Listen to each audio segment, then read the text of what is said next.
Well, you've just seen the film Freedom Downtime. At least I hope you've seen the film Freedom Downtime. If not, watch this part later. See the film first, because this won't make much sense to you, or there might be parts that are confusing. We're here with Kevin Mitnick in the year 2003, a few days after his supervised release has come to an end. Kevin, first of all, congratulations. Hey, thanks a lot. Great. Do I get a handshake? You get a handshake. You get a lot more than that. I can't imagine what it was like throughout the whole period of time, but let's focus on the last few days, and then we'll move back to what it was like during this whole process.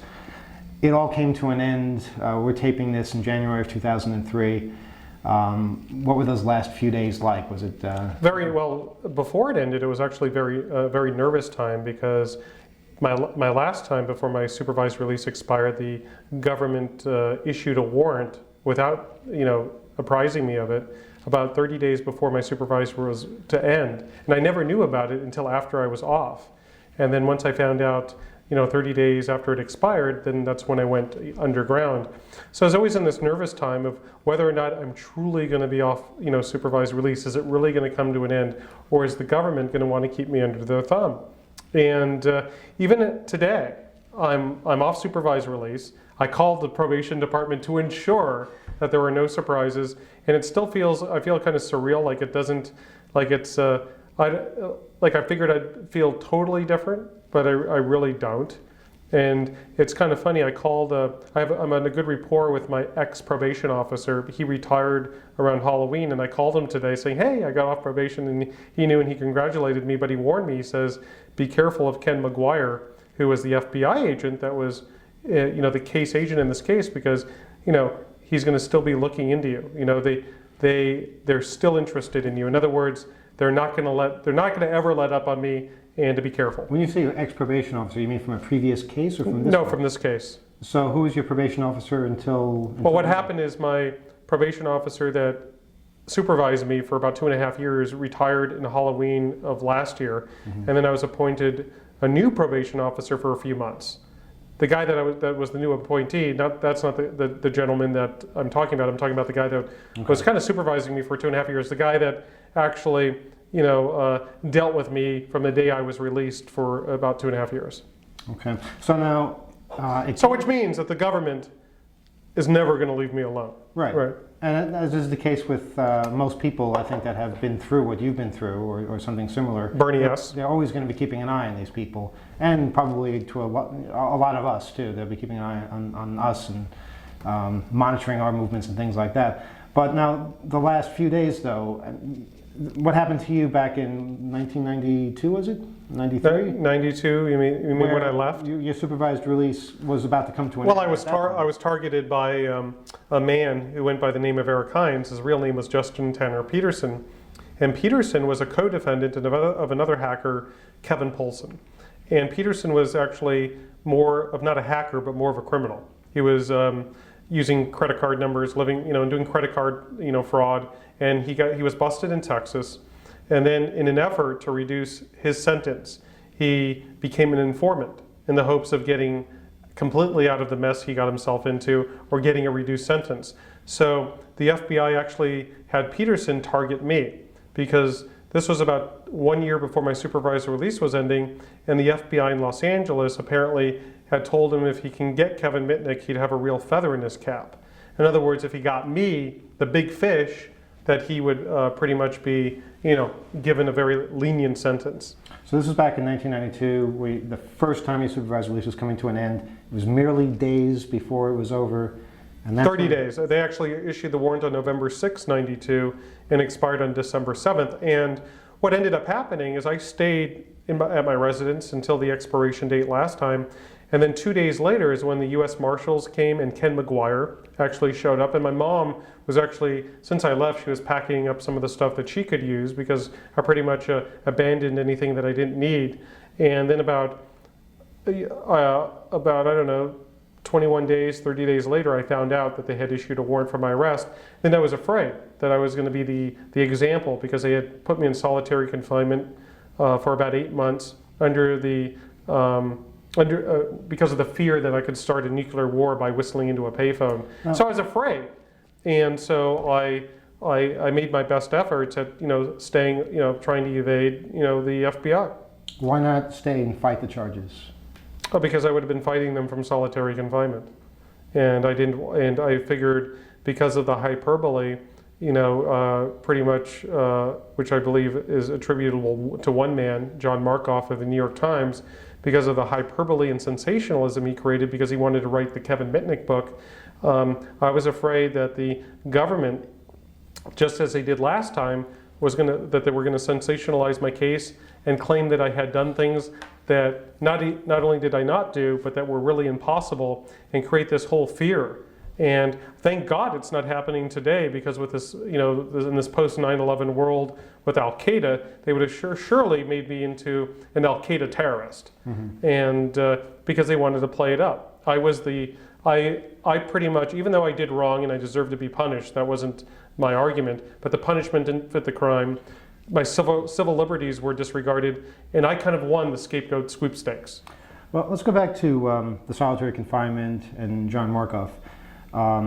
First of all, what was the period of time that you were in solitary? Why were you in solitary? And how do you feel Markoff ties into that period of time? The first time I was in solitary confinement was in 1988. December of '88, I was arrested for hacking into Digital Equipment Corporation. And they had their worldwide EasyNet, and myself and another hacker friend at the time had gotten into their network and we made a copy of a program that was an automated hacker utility, because we wanted to see how it worked, how it actually was able to break into these systems, and we also wanted to look at the VMS source code because we wanted to be able to find all the vulnerabilities. Well, what ended up happening is the guy I was doing this with basically ratted me out because we had a falling out, and then I was arrested on December 8th, 1988, and at that time, my first appearance in court, I was really looking forward to getting out of jail to be able to fight this case, because I always assumed that I'd get bail. This was a white-collar case. It was a computer hacking case. It wasn't a murder, rape, robbery. And when I made my first appearance in court, I sat down in court. The attorney that was appointed to my case, I met with about 5 minutes, and so he had no preparation.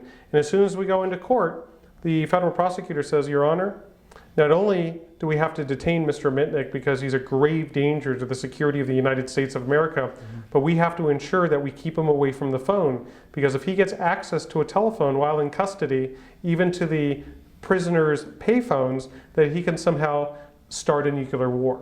Now, they said this back in 1988. And this is in '88. Why would they be so afraid of you all the way back then? I remember the press back then. I remember them saying, they coined the phrase "dark side hacker," and it was... Well, actually, that was the result of one man, a guy named John Johnson of the LA Times, wrote this article called "The Dark Side Hacker," or the umbilical cord to his soul, or something.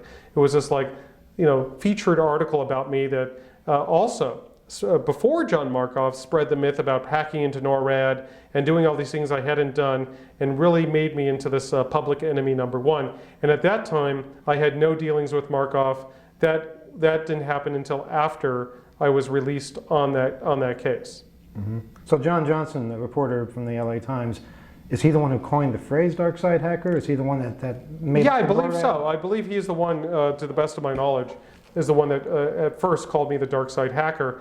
And then I believe that Katie Hafner and John Markoff actually somehow obtained a copy of this, I believe because he's a reporter. He found it on The Wire and basically repeated a lot of the same myths that John Johnson told. But what I'm trying to get at is, why would this guy from the LA Times in 1988 make you into such a threat? What was it about your case? What sells papers? It's sensational stories. It's all about making the money, getting ratings, headlines.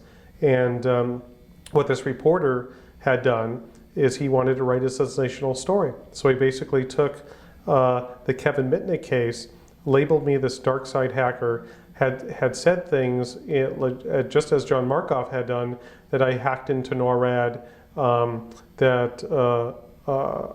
don't recall the article off the top of my head because it's been so long, but he basically also had said these things, but I think he said they were allegedly. to the best of my knowledge. I'd have to go back and look at the article. But John Johnson is the first guy that started this whole dark side hacker type image. Could this have been anybody that this happened to? The dark side. Well, it could be to anybody. I mean, if you get a newspaper journalist that wants to write a compelling story, and they have the power to do that, especially if you're in jail and you can't really speak up and defend yourself. And the reason you can't do that is your attorney, whenever you're arrested on any type of case, be it reckless driving or computer hacking, your attorney is going to tell you to keep your mouth shut. So you're never going to be able to rebut anything that any of these journalists said. You're not going to be able to interview because your attorney is very concerned that you might say something that could injure your chances of an acquittal later. Mm-hmm. And you usually wind up plea bargaining to something that you didn't do in the first place. But what was very interesting about the case, imagine this, they put me in solitary confinement because I was such a grave danger to the United States of America, right? And then eventually they want to make a plea agreement, which means not go to trial but settle the case. And so they offered me the agreement. They said, well, if you sign this agreement and admit your guilt and accept 1 year in custody, and I believe that was it, that once you sign that paper, we'll let you out of solitary confinement and we'll put you in the general population. That's part of the deal. So why, if Kevin Mitnick was so dangerous before I signed that paper, why after I sign that paper does that alleviate the threat? And see, what it really amounts to is a lot of federal prosecutors, I think most of them, it's not about truth, justice, in the American way. It's all about winning. It's all about winning the case. And what they'll do is they'll use anything at their disposal to use as an ace in the hole or leverage to get you to do what they want. And that's exactly what they did with me, is I signed that plea agreement to get out of solitary confinement because after 8 months of sitting in that small room, you kind of go a little bit stir crazy. Tell us about that. Now, solitary confinement, 8 months. 8 months. That's pretty much, imagine going into your restroom, your bathroom at your home. Imagine about an 8 by 10 room. It doesn't have bars. It's not really a cell, but it's a metal door with a sliding thing for food. You're kind of like a caged up animal for 8 months. And if you want to shower, they let you shower like 3 times a week. What you have to do is you have to stick your hands through this slot. They handcuff you. You stick your legs. They can put leg irons on your legs, and then they let you out. They walk you 5 feet down to the shower. You put your arms through there. They take the handcuffs off. You put your legs through the holes. They take the leg irons off. So you're treated like an animal. You can't even walk 5 feet without being handcuffed when you're outside the cell. And you only get out for 1 hour, 5 days a week. And the Bureau of Prisons, it was interesting because John Lippman did some research to find out, because he thought it was absurd. The author of The Fugitive Game. In The Fugitive Game, correct. And according to the Bureau of Prisons, they have no record of me being in solitary. What about the piece of paper you signed? Is there a record of that piece of paper? Well, it's a plea agreement. Mm-hmm. A plea agreement that I agreed to settle the case. And then, after I settled the case, as one of the beneficial one of the points that would benefit me is I'd get released into the general population. Then I ended up going to Lompoc Federal Prison Camp for 4 months, and then I was released. Well, that's the interesting thing, because when we talked to John Markoff in the film, he seemed to be unaware that you were even in solitary confinement, which I found to be amazing. I think he is aware of it. He has to be very careful because his whole reputation's on the line here, and he knows in his heart he has done wrong. He knows in his heart that he didn't report the facts. And he knows in his heart what his real motive is to write the Kevin Mitnick book. I believe this to be true because John Lippman, who would have no reason to lie to me, told me he had met John Markoff for lunch in San Francisco, and he confided to John Lippman that he wanted to do the Kevin Mitnick book. And then he offered John Lippman the opportunity to do an article in Playboy regarding me. And Markoff uses that as I was never interested in Mitnick. I gave John Lippman the opportunity to write this article in Playboy, but the reason Markoff couldn't do it, there was apparently some sort of conflict of interest. So there was another reason. It's not that he just didn't want to. There was a reason why he could not. And what basically happened is imagine one day picking up a paper like the New York Times and reading a story about yourself. That basically, and they use this, a very unbecoming picture, and you're on the front page above the fold, and it's as fact that you had done things that not only you did not do, but never have occurred. Like I was accused of computer hacking related stuff. What happens if some average guy on the street is accused of being a child molester or something like that? Can you imagine the irreparable harm that a journalist, an unethical journalist, can cause? And see, Markov, when he first wrote his article that ended up being the story ran on Independence Day of 1994, at that time I was a fugitive. And a fugitive in the sense that I was evading arrest on this arrest warrant that I found out about later, about the supervised release. Well, John Markov knew that I wasn't going to come and rebut his article because I'd have to turn myself in. And he was banking on the fact that I wouldn't turn myself in to rebut it. And so I was kind of, defenseless. I couldn't sit there and, and sue him for libel or sue the New York Times. But Markov wrote the article, true, but he didn't put it on the front page. No, somebody at the New York Times did. It didn't matter where it was.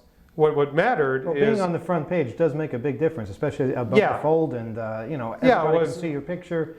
Yeah, I don't know what influence John Markov had at the New York Times, but it did end up on the front page. I don't know if he's part of that decision-making process or not, but all I do know is the man intentionally wrote lies and libeled me with the intention of raising public interest, in my case, maybe influencing the Department of Justice to make an example out of me so he could write a book about it. And 2 books were written. Cyberpunk came out in... Well, Cyberpunk was before that. That was after my first case, and how... and it kind of a lot of the stories in the first chapter of the, in case the people watching this don't know, I co-wrote a book called The Art of Deception, which is about social engineering tactics and how to prevent that book in the last year. Yes, it was released on October 4th of 2002. Okay. And in the first chapter was kind of like a general overview of Kevin's story, because I wanted to get the facts out about a little bit of what happened in my case, and a lot of it was about a little bit of my background, a lot about how this myth of Kevin Mitnick was created, and the man that I hold responsible, actually two, it's really John Markov and John Johnson. So what happened is the publisher loved the idea of having, because everyone wants to know Kevin's side of the story. So the publisher or the editor, senior editor that I was dealing with, was very interested and thought it was a great thing to have this story that would segue into the book, which is really about social engineering.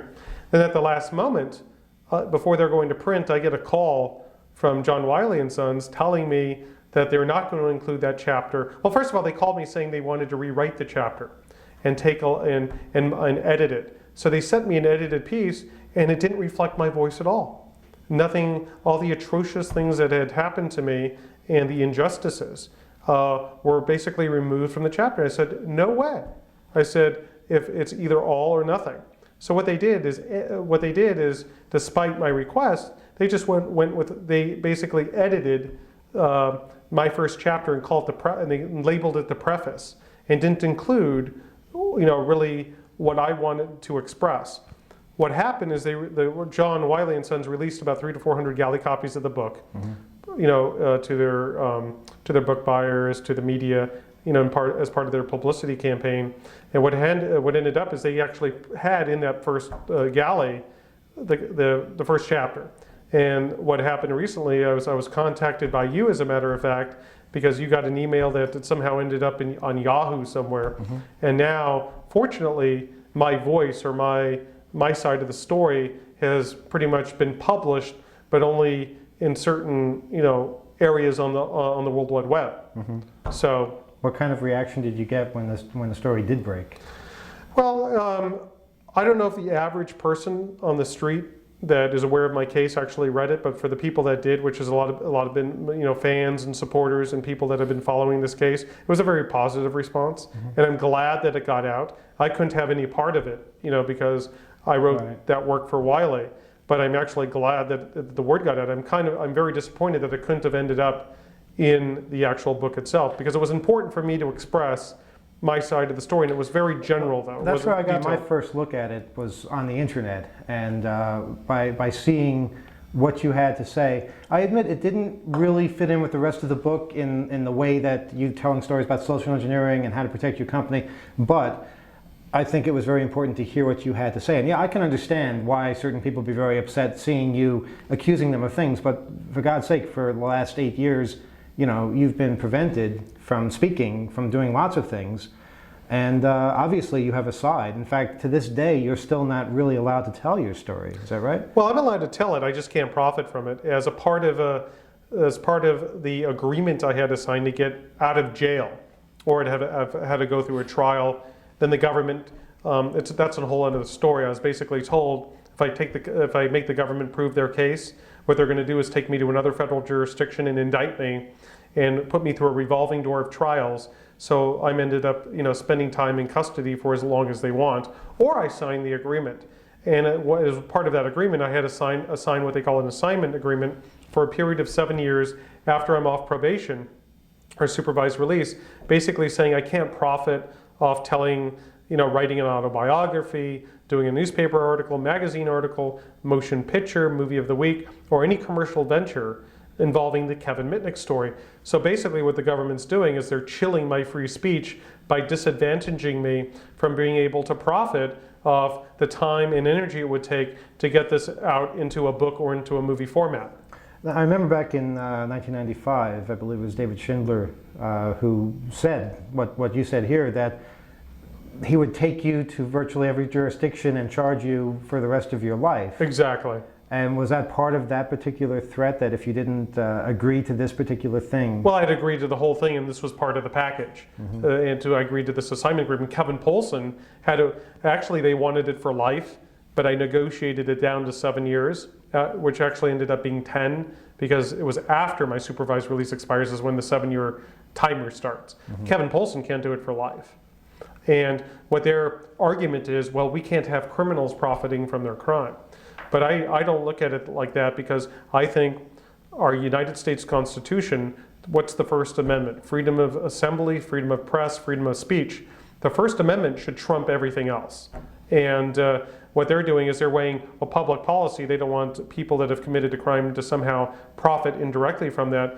But anytime the government disadvantages anyone physically or economically not exercising that freedom of speech, they're actually chilling that person's free speech, and I believe it's unconstitutional.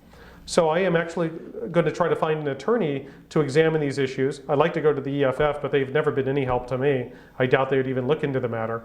But it's really an interesting issue, because every court to look at this issue, and we're talking about people that have been kidnappers and have murdered people, Henry Hill, Mafia, Frank Keenan kidnapped Frank Sinatra's kid. These guys have prevailed when they went up and litigated this, and they've won on First Amendment grounds. And so for me, because I do want to tell my story, and I've been, people have approached me, even actors like Kevin Spacey were interested in doing my story, and I'm being prevented from doing it because of this assignment agreement. You mentioned the EFF hasn't been helpful. How about the ACLU? A lot of people have asked. No, the ACLU, they tend not to get involved in any criminal cases. I don't know if they would get involved in a civil matter that involves me at this point in time. But it's an interesting issue, because I could understand, if you go kill somebody, you don't want people to write a story about it, and you don't want Jeffrey Dahmer to be able to write the Jeffrey Dahmer book if he was alive. You could understand that, but then again, do you want people that advocate racism like the KKK? Do you want those people out advocating their hatred? And they still can do it, because why? We have the First Amendment in this country. So even if people believe it's not right, or it's despicable, or it doesn't meet public policy, it really should not matter. It really goes to our freedom of speech.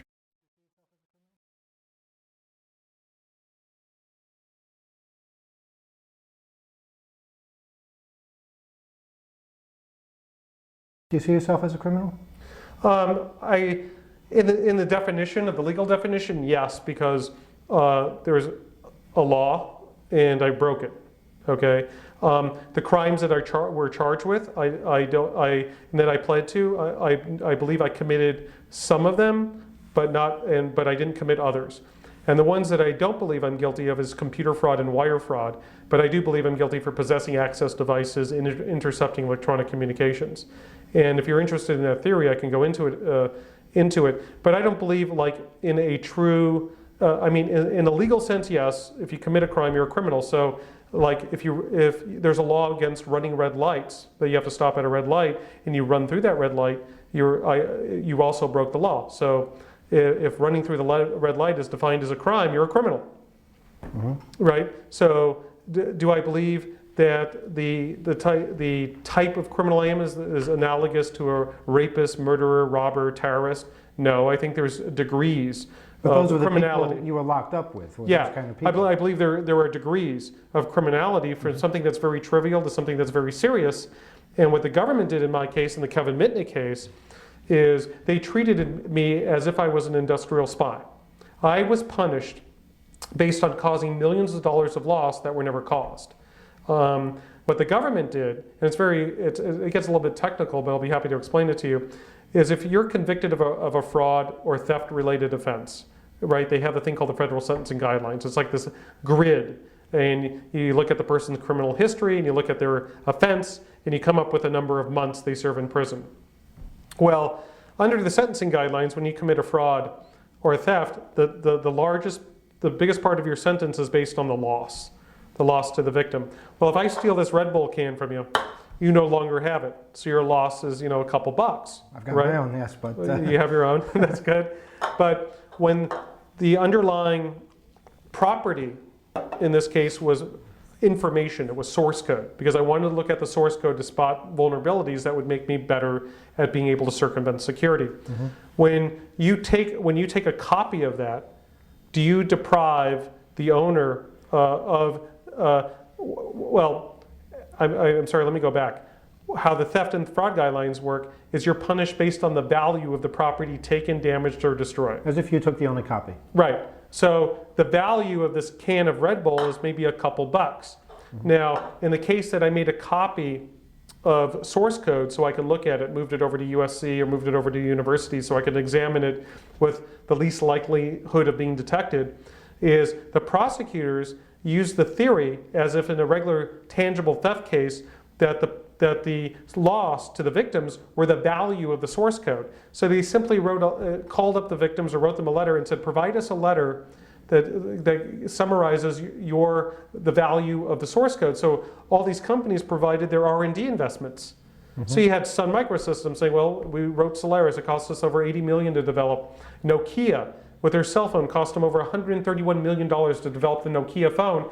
And they're basically saying that they basically turned this theory on its head, and I was punished as if I deprived these companies of their software, as if I took it and destroyed their copy. And is it not true that in the case of Solaris source code, that's now available for free? Yeah. I wonder if they could argue, the prosecutors today, since they're pretty witty, they would probably say, well, the only reason Solaris went open source is because of Mitnick. He looked at it, so it was no longer a secret. You know what I'm saying?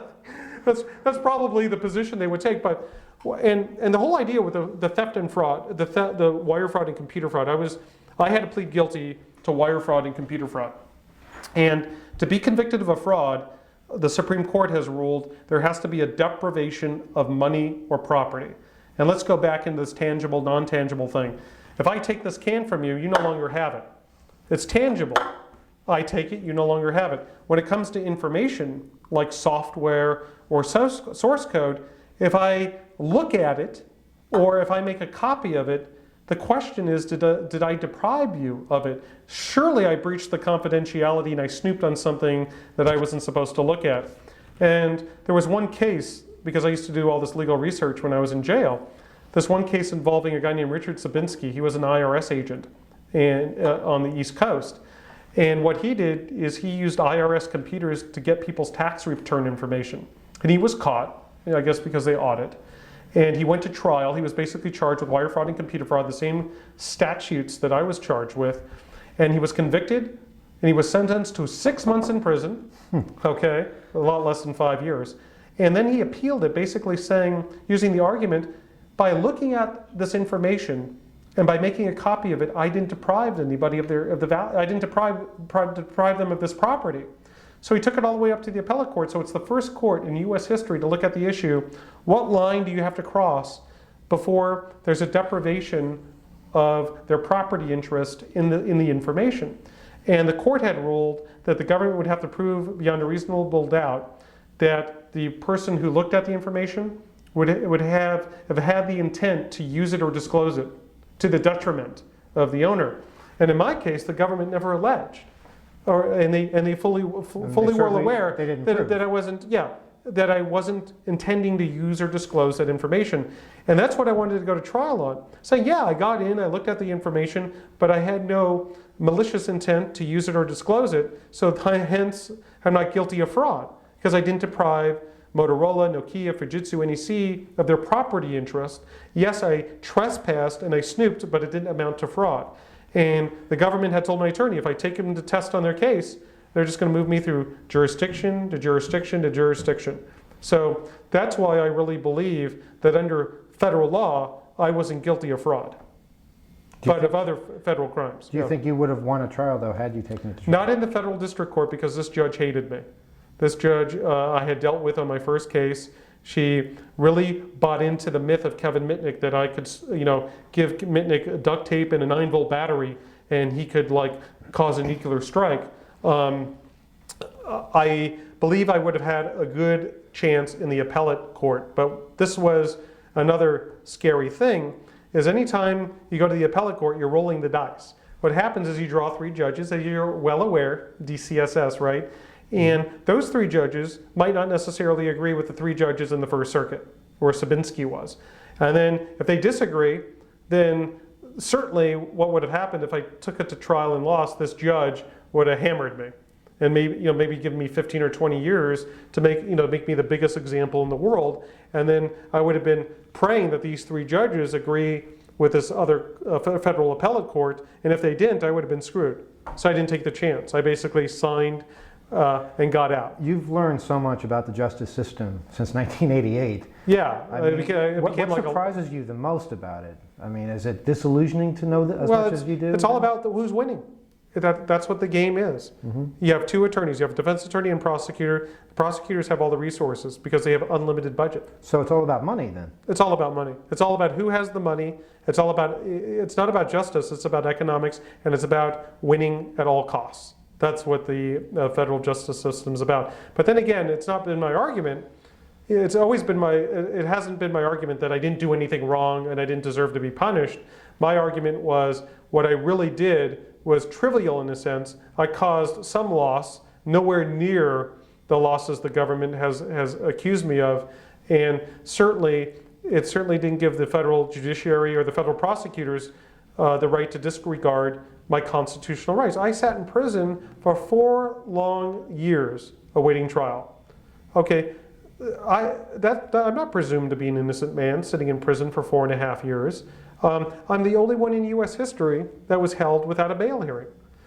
Theodore Kaczynski, Unabomber, Timothy McVeigh, Oklahoma City, these guys, Malvo and Muhammad or whatever, Washington, D.C. snipers, Robert Hansen, Aldrich Ames, all these guys, Lee Ho Win in Los Alamos. They didn't get bail, but they got a bail hearing. They didn't get bail, but they got the hearing. And the reason you want the hearing, why it's so valuable, is the test is there any condition or combination of conditions that will reasonably assure that you'll appear? That's the test. Because I was a fugitive, it would have been a hard way to go. But the reason you want the hearing is you have a right to testify, to proffer evidence, to have representation by counsel, to hear the government side of the case. And then what happens is you could appeal that decision of the lower court because they look at the hearing and they see it on paper in the transcripts. Well, if you never have the hearing, you also don't have the right to appeal a hearing that never occurred. And constitutionally, before the government could deprive you of your freedom, you have a right to a hearing, period. What do you think would have been a fair sentence for someone who committed the crimes that you committed? Do you think prison is even something that should be considered? Yeah, that's kind of self-serving type of question. What I really think the government should have done is really figured, or the victims, they should have figured out the real losses that I caused. the real dollar amount and not exaggerated and blown it all out of proportion. And then based on whatever the federal law was at that time, like whatever the punishment was for that particular number, that would have been acceptable to me. I'd have no complaints because, hey, I did something wrong and I got caught, and that was the consequence. Do I think the laws nowadays, where they're trying to put hackers away for life, I think it's absolutely absurd. Well, let's fast forward to the present day, Yeah. post 9/11. If you had been Because in the they're trying to- situation that you were in back then, Well, the government actually, the DOJ, if you go into Google or you go into LexisNexis or Westlaw, the publicity PR people in the DOJ were calling me a computer terrorist, and they were using that derogatory term in a very loose sense, and and calling me, labeling me as a computer terrorist was, I just couldn't believe it. I've never crashed a computer system. I never destroyed data. I never profited from selling stolen information or anything like that. I never have tried to influence the government into a course of action based on some sort of threat. And yet I'm called a computer terrorist. What happens if that happened today? I would have been in Guantanamo Bay. In Cuba. Well, okay, by that logic though, what damage did you cause? Because you said you did cause some damage. If you never did any of those things, where's the damage? Well, the damage is probably in them investigating the security incident, and like when you hack into a box, they don't know what your intent was, the victim, so to speak. So they probably have to reinstall the OS, change passwords, reinstall the operating system, reinstall the apps. That takes time. Time equates to money. I talked to this guy named Sean Nunley, who we're friends now, but he worked at Novell. He's the guy that I called up on the telephone and was able to trick into creating me an account on their terminal server. Because I was already behind the Novell firewall because I had a vulnerability in SMTP, but I still wanted a California dial-in. So I tracked him down at his home in Tracy, called him up, gave him a good story. He created the account. What I did is I called his voicemail and I left the password that I wanted, and he always saved the message. Then when they found out that I was the hacker, they sent this, they tape recorded the voice, and they gave it to the FBI, and they never heard anything for like 6 months. 6 months later, Sean gets a call, and it's Kathleen Carson in the LA office. She goes, "I just played the tape, and I know who it is." And he goes, "What do you mean you know who it is?" She goes, "I don't recognize his voice right off the bat. That's Kevin Mitnick," because it was, and this guy couldn't believe it. They just sat on it for 6 months. But so, in any event, he told me that at Novell, they were rebuilding their boxes. Like every system that I compromised, they did rebuild the box from scratch. So they were spending a lot of time and money because they didn't know what I was going to do. And they didn't know whether I put in some piece of malicious code. So to cover themselves, people are spending an inordinate amount of time on it. So he said, it cost them a lot of money, he said. So that's what I'm really going on. So I'm sure I cost them some damage, but nothing was intentional. I didn't ever profit from this, and I didn't crash destroy their data. And I'm sorry for causing them the damage. That wasn't my intent. When I was doing it, what I thought that they found out about it was just a matter of changing some passwords. I had no idea that they would be having to rebuild their systems. I wasn't even thinking that they'd have to do something like that. What motivated you in the first place? Intellectual challenge, learning how things work. I wanted to become the best at circumventing security, right? There's two ways of doing it. You could either find security holes in closed proprietary systems by reverse engineering, which takes a lot of time. So I kind of wanted the Cliff Notes. Cliff Notes are the source code. You look at the source code, you can look for buffer overflows, you can look for commented code where a security problem was fixed, and then work it backwards to go, well, they're fixing it here, so what was the vulnerability? And then I'd become very adept at being able to circumvent security, and that's all I wanted to do, was to be like the best lock picker, but in the sense of that, and also learn how these systems worked. I like taking things apart and figuring out the inner workings of it and playing with the technology. To me, it was a game. I never meant anybody any harm by it, and it was exploratory. To me, cyberspace, beginning with the ARPANET, was all about exploring cyberspace. and go and sneaking into things you weren't supposed to be into, kind of for the thrill of it, for the fun of it, and doing cool things and being a kind of a prankster and having fun with it. Wasn't that more or less accepted back in the early days? Oh yeah, like what I was doing, and I was doing it openly. I was, my teachers never told me don't do it. My parents didn't tell me don't do it. It was, they weren't very computer knowledgeable anyway. But back then it was like, if you were a hacker, you were cool. You were given kudos, and nobody looked at it as today as like, oh, now you're the master criminal. So I started before there were even laws against this type of stuff. Mm-hmm. It's a long road you've been on from the early days to now, and I mean you must have seen all kinds of changes, especially now that you're finally back on the internet for the first time since you were a fugitive. Right. What kind of changes have you noticed apart from the attitude change and the paranoia? Pop-up windows. Pop-up windows, and that's what it's all about. And spam. Uh-huh. No, I think the internet is. When I was busted in February '95, the internet was. I was using Mosaic 1.0. I was browsing JPL to look at pictures of Mars. Pretty much. Email. There was Gopher. There was Veronica. There was Archie. Back in those days, there was no commercialism on the internet. In fact, I think according to the charter of NSFNet, you couldn't do any commercial transactions or profit from using the internet, and the explosion, the .com, the commercialization of the internet, all happened when I was locked away as a presumed innocent man for 4.5 years. So it must be like a totally different thing now, seeing Yeah, this. and unfortunately I haven't had time to really sit down and play with it at all, but it's really nothing new to me, to be honest with you. I had a radio show in Los Angeles on KFI, and my show was about demystifying the internet. So what I would do is people would access the internet, and I'd be sitting behind them, and I'd be learning about the net where I couldn't type, but where they would actually be using the internet, or they'd print out stuff for me. Mm-hmm. So it's not like it's a big mystery, but it's nice not to have to call somebody and say, hey, check my email. To actually touch the You button. used to check my email a couple times Yeah. a while ago as a favor. Wading through the spam to find Yes. the one message The there. one message we were looking for. Yeah. Now, you've engaged in a lot of projects since your release in 2000, and they all involve some kind of a challenge, because obviously to do a radio show in KFI, you needed to get access to what was going on in the net. You needed somebody to be able to check things for you. You wrote a book, which, considering it was about social engineering, it was about things that involved technology, yet you weren't able to use the internet. Right. In fact, it was the first time I was able to use a computer was back in January of 2002.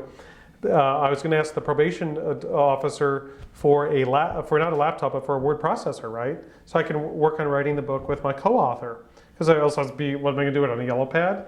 So they surprised me, and my probation officer gave me permission to get a laptop or a desktop computer as long as I do not connect to the internet. So And that must have been hard, because so many devices today connect to the internet by default, so you don't even know you're connecting to the internet. yeah, but at first he wouldn't even let me get a modem. Then I convinced him. I said, listen, my co-author and I need to trade files, and the way we can only do it is by modem. Mm-hmm. So he said, okay. And I told him, and I bought the laptop. It had a built-in modem. You know how they are. It's not like the old days where you had to get a modem card, right? Or a PCMCIA card. And these days you have built-in wireless cards. Yes. So you could instantly. Actually, the laptop I had gotten did not have a wireless card. Mm-hmm. The one I have now does. You also testified before Congress. Testified before Congress. That was fun. You were there. I was there. Yeah. And we were backstage with Joe Lieberman before he was the vice presidential candidate in 2000. Do you remember when he told me I should become an attorney, or was it Thompson? They were joking around. I was explaining my case, and one of them said, "You should really become a lawyer, Mr. Mitnick." That might have been Thompson, but I'm sure they both think along the same lines. So then I said, well, there's a little problem of a felony conviction. I said, maybe you guys can help me out with a pardon. Mm-hmm. And then I was joking around with the media, and basically my first email will be to Lieberman asking him, hey, when he gets into office, consider a pardon. They were so nice to you then. They were nice guys. I liked them. And you gave them all kinds of information in front of that subcommittee about security and social engineering and that kind of thing. They seemed really interested, and perhaps they were.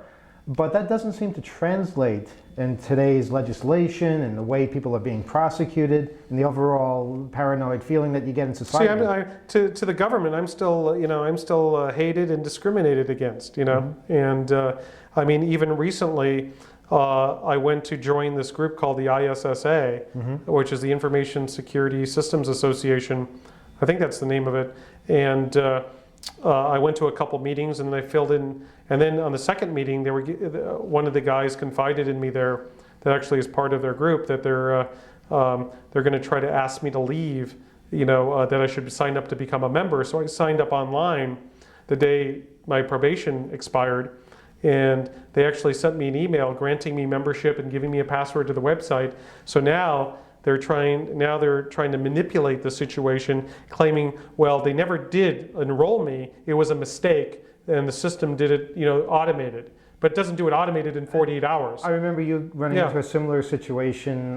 So what they're trying to do, what the bottom line is here, even though I made a mistake, I paid my debt to society, I completed my probation, I've assisted the U.S. government and businesses, it's still people in the security industry are just they just won't forget, they just won't let it be, they won't let it go, and it's a constant issue.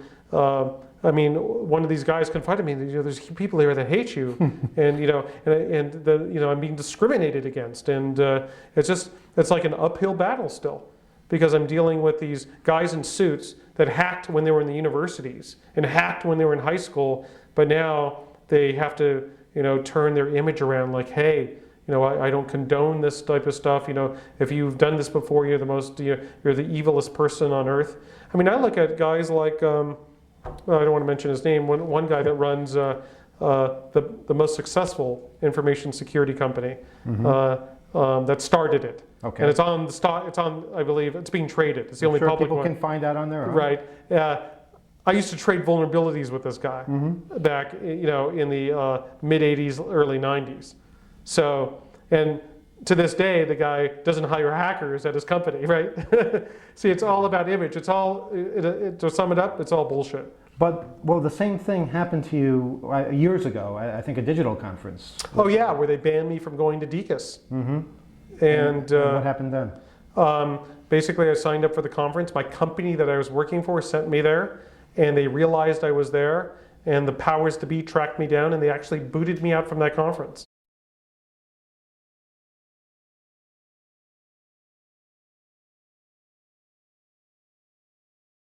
We live in a different world today with the events of 9/11 and total information awareness, the Patriot Act.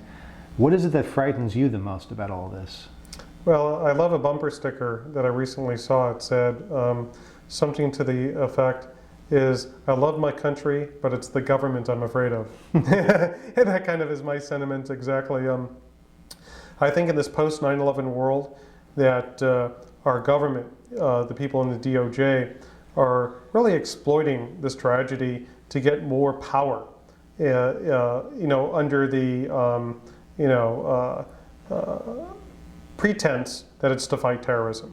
And they're trying to get a lot of power to surveil United States citizens with very little or no judicial review. And it's concerning to me, because each and every time we as Americans, in trying to achieve better security because of the fear of terrorism, each and every time we give up a civil liberty, we'll never get it back. And our forefathers have fought and died in wars back, when we came from England, so to speak, to fight for these rights. And it just amazes me on a day-by-day basis of how easily people are willing to give up those rights in exchange for a little bit of security. And that's what really causes me some reflection. And then I think about why, when the government is asking for additional power, why don't they ask for that additional power for a very limited period of time? They say, well, when the fight for against terrorism is going to go on indefinitely, It's never going to be over. Just like the war on drugs, it's still going on today. It's never going to be over. So it really concerns me about how easily people are willing to give up these rights. Well, it's because of fear, because people are Fear. afraid. So Security. They want security. They're willing to give up rights because they're afraid of what will happen. They're willing to give up their privacy in exchange for feeling more secure. But once you give up those privacy rights, you will never, ever get them back. Period. Do you see a parallel between the fear that people have of the unknown, which makes them give up all their civil liberties, and the fear that's instilled in people by the media against people like you? Yeah, I do see a parallel. For the reason that Kevin Mitnick became the cause célèbre and the cyber boogeyman was really as a result of John Markoff's reporting, John Johnson's reporting, and the Department of Justice. They needed a cyber boogeyman to put the fear in the hearts of the American people that there's dangerous people out there and we need to protect society against these people. And the term hacker, which I believed and still believe is an honorable term, has turned to be a derogatory term. The word hacker now means a guy with a computer that's a criminal. And that's the farthest, that is not my definition. It's the furthest thing from my mind. A hacker is somebody that enjoys the intellectual challenge, likes to take things apart, likes to stretch technology and do things that it wasn't originally intended to do. And they like figuring their way around obstacles. One of the ways that I used to figure a way around obstacles was circumventing security. It was a challenge and it was an exploration type hobby to me. But in today's world, the word, there's cracker, there's hacker, there's white hat, there's black hat. And there's no set definition of these terms. So in one, and I had a discussion with a Wired reporter who actually was able to, they wanted to use, when they talked about Kevin Mitnick, the word cracker. And the word cracker was a word that drew a strong inference that I was malicious. And malicious is intentionally trying to cause harm, and I was never that type of hacker. So I made it a point to argue this fact, so now when you read stories on Wired Online about me, you don't see them refer to me as a cracker. Well, cracker is a fairly new term that was put forth by people that wanted to defend the word hacker. Cracker used to mean code cracker. Well, what they didn't want people like Kevin Mitnick and other hackers to be in the same group as them. They wanted to be distinguished because they thought that people like me brought, made the word hacker a derogatory term. I didn't do it. So it was the mainstream media that did it. They made a new derogatory term. Right. But it has no more definition, and that's what I think is the problem with it, is that there's no definition to the word cracker, and you don't know anything about what the person is. Well, it's a malicious hacker. But what's malicious? What does that mean? It's malicious by, if you look at something you're not supposed to, or you get into somewhere you're not supposed to be, or is it where you write a worm, like a SQL worm, that takes down the internet? What is the line that you have to cross? And it's not well defined. There are words to describe people who do malicious things, correct? Right. There's other words like vandals, like what Markov called me, labeled me in his articles was a computer vandal that has run amok. When I never vandalized anything in my life, physical or electronically. What do you think of the state of the hacker world today? Well, it's interesting. It's like the hackers that I used to associate with or who I had knowledge of in the past have now taken their interest in exploring computer networks, in circumventing security, and have went to the commercial sector and are now basically hacking and getting paid for it, finding security vulnerabilities, doing security assessments, and using their skills in a very narrow area of penetration testing. And I see a lot of people that I knew about in those days doing that type of work because it's obviously too risky, and now hacking, like I think of the 1960s where smoking pot was cool in the hippie era, and now then they have that war on drugs where if you get caught with pot, like in the state of Nevada, you're going to prison for a long time. Here it's a ticket in California. But same thing in the hacking thing. In the beginning, when I started in the late 70s, it was a cool thing. It was a harmless exploration. It was you were kind of a snoop, getting in where you weren't supposed to be, but it wasn't that much of a big deal. In today's world, it's like they equate a hacker to a terrorist. They do. But They just do. like, The just like mainstream. today's pot smokers still think that's cool. Today's hackers still think hacking is cool. Yeah, there's I believe they do. It's kind of interesting because there's a lot of hypocrisy. When I went to the RSA security conference last year, and Ira Winkler, who I dislike, was doing a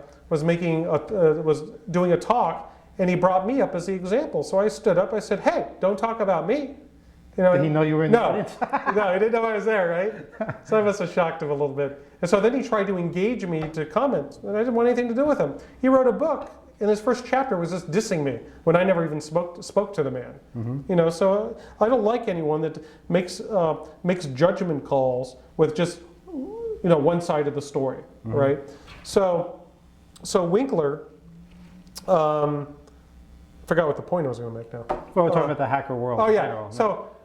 So after that, after this thing with Winkler happened, I had a lot of people that didn't even know I was there. Now they knew what I looked like. It got a lot of attention, and they came up to me, and a lot of them said, "Hey man, we're really sorry. You got shafted. You were railroaded." Because to tell you the truth, I used to, when I was in the university, when I was in college, I used to hack too. And these are guys coming up to me that have badges that they're with big, security organizations like Red Siren and ISS and these recognized security firms, and these are the guys that would decree hacking. If you're a hacker, you're a bad guy. And they used to do it themselves. A great number of them used to be involved, in the younger years, as dabbling in a little bit of unauthorized activity. And they remember those years. And they remember those years. Of course, the people that told me this, and there were numerous of them, they never told me in front of anybody else. Of course. They went up to me privately. Yeah. They're afraid of being labeled, outed as just a hacker. like a lot of these firms, like At Stake, ISS. These are the guys, that I've heard have engaged in a little bit of questionable activity, right? Have crossed the line themselves, yet, we'd never hire a hacker, like with with the fiber optic thing. I thought it was ridiculous. It's all about image. It's all... What kind of a message would you send to today's hackers, the kids that are just starting out, that are curious, that see you as kind of a role model? Well, I don't want them to end up in my shoes and go through the trial and tribulations. And also, back in my day, it was the cool thing to do. In today's world, it's really looked at as a violation of another person's property rights. So, by hacking into systems that aren't yours. So, in today's world, you can set up your own network at home. You can set up a network with a group of people and try to hack into each other's systems and not go into like corporations or where you're not supposed to be. Otherwise, you might end up as the new example. You don't want to be the new example. But they've moved the line a bit. They've made it so that if you even try and reverse engineer a program, you're breaking a law now. You can go to prison for that. Oh, the DMCA. Violating the Digital Millennium Copyright Act. It's ridiculous. So it's not the just, DMCA it's not just hacking into we could someone go else's on for computer. that for an hour. The DMCA is ridiculous. Yeah. It's all about money. Money gets the lobbying power. You can commit a crime on your own computer without connecting to anything, just by figuring out another computer program. Well, if you do so, don't tell anybody. You know what am I going to say? I mean, do I think it's wrong to find vulnerabilities in security mechanisms that protect copyrighted materials? No. Do I think the law is bullshit? Yes. Would I openly violate that law? No. Would I encourage anybody to violate it? No. It's kind of like, is it illegal to listen to cellular phone calls on scanners? Yes. Do people do it all the time? Yes. Do people do it in the presence of the FBI? No. How would you fight the ridiculous laws? Not you personally, but how, in general, should the hacker community, should the population at large the problem is, fight these things? It's very difficult to fight because it takes money. I mean, the people, the RIAA, the MPAA, they have a lot of money backing them. The people that are interested in defeating security for the intellectual challenge do not have a lot of money, and they're more of the everyday wage earner. Okay, but at least back in my day. So it's who has the most money is going to win. who's going to have the money to influence congressmen and women and senators? Well, it's the people with the money. We're never going to have as much money as the opposition, but should we give up because of that? No, I don't believe in giving up. You should get the word out to the population about the pros and cons, and influence people to make up their own mind based on the arguments.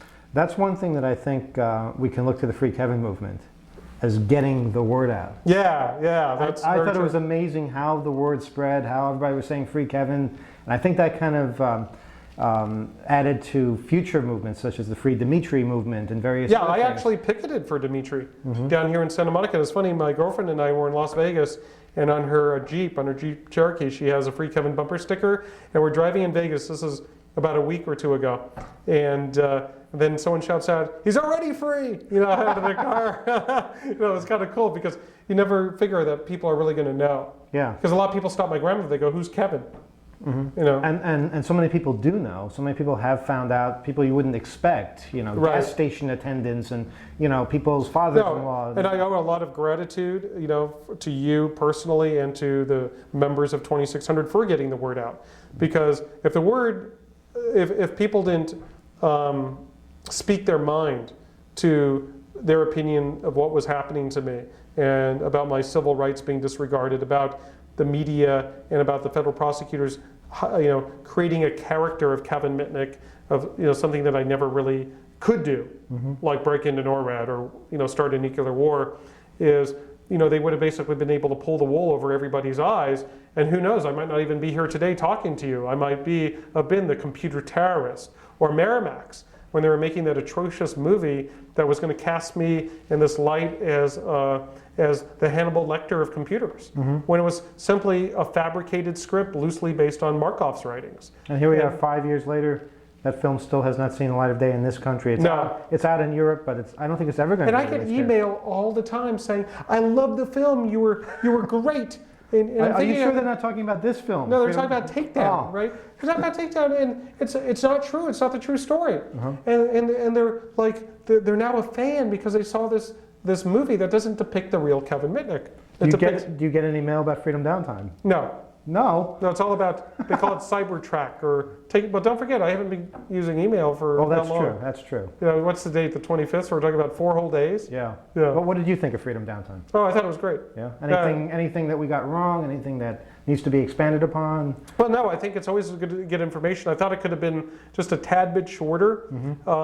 And like, for instance, like you had a scene in there where you're removing gum out of the car. That was an important scene. Wow, that's a very valuable scene. It was funny. It symbolized the difficulty that we were having telling the story because it stuck to the surface of the car, and it was just a mess. Maybe I just didn't get it, but I thought it was very well done, and it's the best. It's the best film that really goes out into the community and really discusses the important issues. And see, what I think the Free Kevin movement is about, it's not just about me, it's about, we don't want this to happen again. We don't want the government or business to use their powers to unfairly make an example out of somebody for something they did not do, because they're trying to advance their own agenda. John Markoff was trying to advance the agenda of writing the Kevin Mitnick book so he can profit, which he did, and he made multi-million dollars. The government's agenda was trying to get more power and more laws passed that the DOJ could enforce. The prosecutor's agenda, and their overzealousness in my prosecution, was to advance in their own careers. In fact, right after I pled guilty, Christopher Painter went on to be the deputy chief of CSIPS, the Computer Crime and Intellectual Property section, and David Schindler went into private practice right after the Kevin Mitnick case was done, because they wanted to advance in their own careers. The FBI wanted to basically send a message: if you make fools out of us, we're going to get you.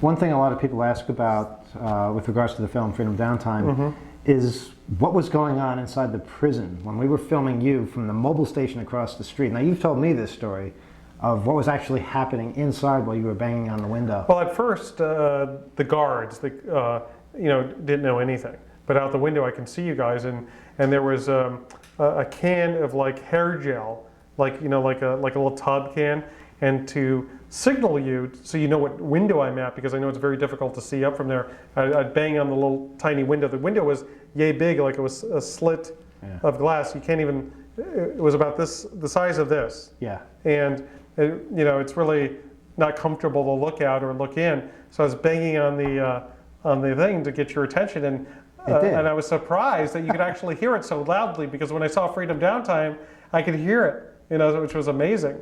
Yeah. And eventually, what happened is the prison guards or the staff realized that there was somebody across the street with a camera filming up at the prison.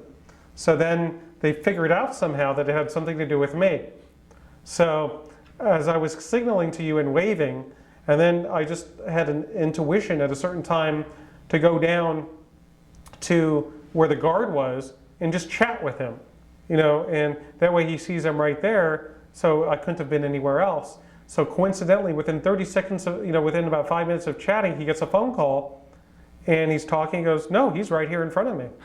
So somebody called asking where I was, assuming I was at the window. And then all of a sudden there's like the goon squad came, all these guards, and they locked everybody down in their rooms. But they didn't do it. They asked me about, do you know who's across the street? Do you know what's going on? I go, no. I just acted completely stupid. And that's what I recall. So how many people were in this prison at the time? Well, I was on a floor with about 130 other inmates. Was it the entire prison that got locked down? Just the floor? From what I know, it was just the entire floor. How do they know what floor to lock down? I guess what they saw is, I don't know. They knew because you guys had Free Kevin banners. They knew it was probably the floor that I was on, that you guys were protesting or something, and they get very paranoid when somebody's outside filming the prison. Yeah, and it's great you guys were across the street, because when they told you to go away, you just basically go fly a kite. Well, no, what they did was they told us to come over to them. Right. They were standing on their sidewalk. I said, come over here, we just want to talk to you for a second. He said, come over here. I said, no way, we're not going over there. So we stayed by the mobile Yeah, station. because there's nothing they can do when you're on public property. And we weren't the only people there. Other people were coming and waving at their relatives or whatever, and it's the only place you can visit for many. Yeah, and then what's happened is someone actually took a Free Kevin bumper sticker and stuck it on the glass at the Metropolitan Detention Center. Wasn't us. We didn't do that. Right. So get this. So these morons come up to me and barge in the room I was in, and they go, "How did this sticker get up on the window?" I knew. Oh yeah, well I snuck out of the prison and put it up and came back. And I go, I don't know. And they, I just played dumb, and they basically went about their business. But what's the intelligence of these guys that come up to me and ask how did I do it? I broke out, then I decided to put a sticker on and come back up. How were you treated for the most part in prison, both by the guards and the fellow prisoners? Well, when I was in detention in MDC, I was treated reasonably well by the prison guards there. They were just doing their job. Some of them decided they had personal issues and would be very petty, but the prisoners, I had a lot of respect because of my intelligence and for what I was in there for, and because of my notoriety. But at the same time, there was a lot of disrespect because I didn't do it for the money. Because they said if they had my skills, they would have been using that to get fat bank accounts. That's what their terminology was. They'd have big bank. That's their lingo in there, and they would have used the skills that I had to steal as much money as potentially possible and go, live in Tahiti.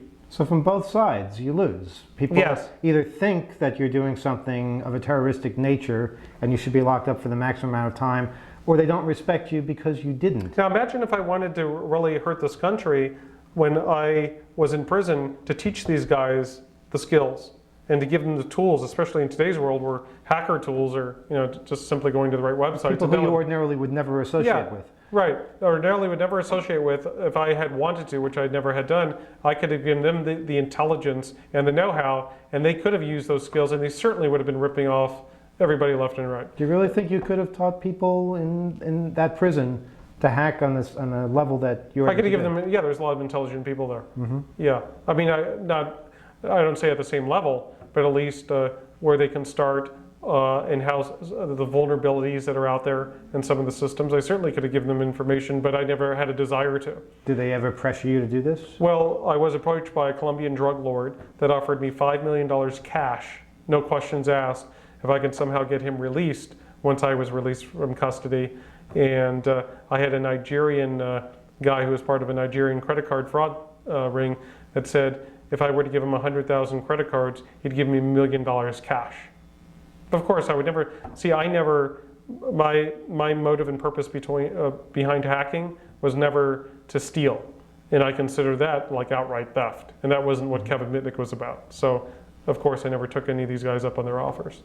Throughout this whole ordeal, a lot of us have been impressed by the support from your family. Yes, my grandmother, my mom. It's simply incredible. And I think we should spend a moment just acknowledging that. And also, I'm wondering how much strength did you actually gain from your relatives on the outside? Who were... Oh, a tremendous amount. Especially from my mother and grandmother. They were always there behind me. They were very supportive. They'd come up to visit me and they would drive from Las Vegas to Los Angeles like every 3 weeks. And they went through an extreme hardship. Not only did I go through a painful experience, but it was very painful for my mother and grandmother. My dad also, it affected him, and he passed away from lung cancer in July of 2001. And I really missed out on the years that I could have spent, with family like my father. And then as soon as I get out, this medical situation happened, and then he passed away, and I lost all that time with him. So that was a significant, emotional event in my life that there's nothing I can do. It happened, and if I wasn't sent away for 5 years, at least I could have spent more time with my father. And then the time before that, when you were on the run and weren't able to spend time with them. Yes, with anybody. And that was the reason I went on the run, was because I was afraid. Afraid that the government would have hyped me up to be somebody that I really wasn't and punish me like they did before, and I was just scared. So what do you have planned for the future? Well, I wrote this book, Art of Deception, which is doing really well. It's all about social engineering, how it's done, and it's kind of like a security awareness training tool. So people and companies could use this and read and learn about the techniques, so they'll be able to recognize, to prevent, detect, and respond to these types of threats. And then I just started defensive thinking with my colleague Alex Casper, and we're doing kind of like what I mentioned earlier. What do you see hackers doing nowadays? Taking their skills and working for the commercial sector. So we're looking at doing security awareness training, vulnerabilities, security assessments, pen testing, and wireless security. So I'm basically taking my knowledge with technical knowledge and people-based knowledge and applying it to help businesses protect themselves against the threats. Well, best of luck with that. Thank you. And thanks for all the inspiration. We're sorry you went through. Well, thank you. It's hard to believe this whole thing is over. Yeah. I mean, we're sitting here today. I remember, I could reflect back to the time I was arrested on February 15th, 2000. No, yeah, what was it? February 15, 1995. My God. Yeah. At 1:30 in the morning, and here it's what? You have my watch. It's January 24th, 25th, and of 2003. So it's been a long, almost 8 years of dealing with this, which is, and originally the government wanted to give me a sentence minimum of 8 years. They were trying to put me away for a very long time, claiming that I actually, the federal prosecutors in the case actually wanted me to go through a CIA debriefing when I was arrested in North Carolina under the guise that I infiltrated US government secrets. It's the same thing with Kevin Polson's case. They accused him of having national security information. What they had done is he worked for SRI International. He backed up his computer, put it onto mag tape, stored it in the locker. So when they found him, there was some information there that they classified after they found it on him. They play dirty pool. Yeah. And it's a very scary thing. You never want to be. The government is like it's a machine that never stops, that has unlimited money, and if you ever become a target the federal government, God help you unless you have a lot of money to fight them. I think those are almost exactly the same words Bernie S. said in our film. And it's amazing to hear that you've both been through such similar situations and you both have the same perspective. And I imagine many, many people also have that perspective who have been through the ringer. And I'm really dreading the amount of people that will go through this in the future. And I hope that we can all be together to fight this and to kind of be a unified front, maybe a resource for people to come to should bad things happen. Because Yeah, like I would be there for the next guy and try to help in any way I can. In fact, Omar Figueroa, who's a lawyer, actually represented me pro bono when the state was going to try to prosecute me after the federal government had finished, if you recall that. Yes. And he actually called me and said, hey, would you be an expert witness in this case that I'm defending? And I said, sure, I'd do it pro bono, because I don't want somebody else to be subjected to the hype and hyperbole and mistreatment that I had undergone at the hands of overzealous government officials. So we're all going to be there. We're all going to keep trying to fight this thing and keep people updated in the future. Yes, great. All right. And I want to thank you. Hey, it's been a Thanks. pleasure. All right. Best of luck. All right.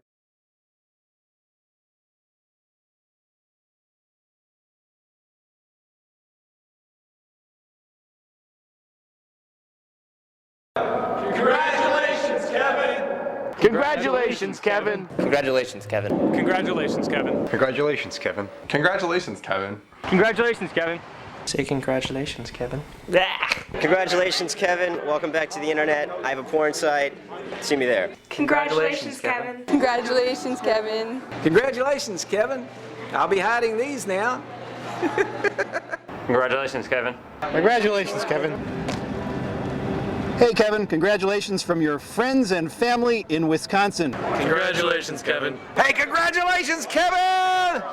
Congratulations, Kevin. It's been 2 days, so we're waiting.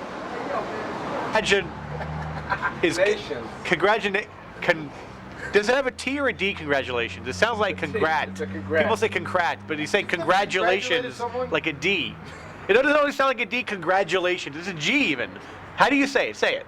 Congratulations. Did you say it's a G? Congratulations, it's a G. It's not a T or a D, it's a G. C-O-N-G, adulations. Whatever it's spelled. Congratulations, Kevin. Fucking A. Congratulations, Kevin. Congratulations, Kevin! Sorry, Kevin. I wasted your time and everyone else's who's watched this with a lot of nonsense. But we're all pretty happy that you're not just out, but now you're sort of free to roam and play like all of us have for well, since you've been in jail, pretty much. So welcome to the club. It's great to have you. Continued success and more of that kind of stuff. Congratulations, Kevin. Good job. Kevin, dear, the world is yours. The day has finally come. Congratulations, honey. Congratulations, Kevin. Welcome back. May the force be with you. Congratulations, Kevin. Yeah, that's good. What she just did, we get everybody to say, congratulations, Kevin, sort of a collage at the end. Congratulations, Kevin, Steve Wozniak, President Bush, the Pope, and in the end, we just go out, and this is good to include for the DVD blooper, that we're actually thinking of this right now. At the very end, we just end with congratulations, Kevin, on the screen, fade to black. Who knows how to make a film?